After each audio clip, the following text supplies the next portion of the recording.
Hello readers, and welcome to our new reading unit, which is a historical fiction reading unit. Now, this unit is going to feel a little bit different to normal units, obviously because we're not together to be able to share in the reading together, but also because the books that we have at home at the moment may not be the best fit for this historical fiction unit. So we're just going to do the very best that we can.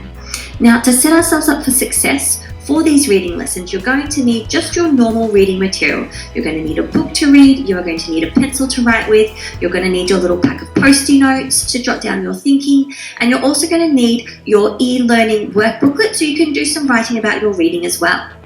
Now, these lessons are going to have 3 parts to them. So we're going to have our normal mini lesson.